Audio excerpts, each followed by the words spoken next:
অধিনায়কের বড় পরিচয় দিলেন মেহেদী হাসান মিরাজ, তার সাথে সঙ্গ দিলেন তৌহিদ হৃদয়। ব্যর্থ ছিলেন সকল ব্যাটার, নিজের সেরাটা দিয়েছেন পেসার তানজিদ হাসান সাকিব। দর্শক, এদিন তৌহিদ হৃদয় ও অধিনায়ক মেহেদী হাসান মিরাজ ছাড়া সকল ব্যাটারই ব্যর্থ ছিলেন।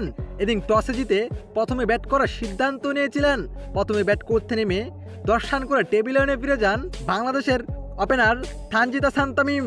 তবে এদিন পুরোপুরি ব্যর্থ ছিলেন নাজমুল হোসেন শান্ত, 2 রান করে ফিরে যান। এদিন সাইফও দুর্দান্তভাবে খেললেও 26 রানে ফিরে যান তিনি।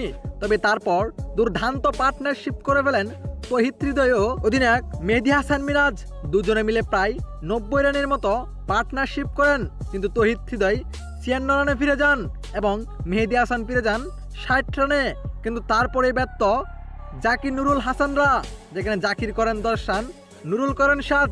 তবে নিজের সর্বোচ্চটা দিয়েছেন তানজিদ হাসান সাকিব। শেষ পর্যন্ত 250 রানের কোঠা পার হতে পারে নাই বাংলাদেশ।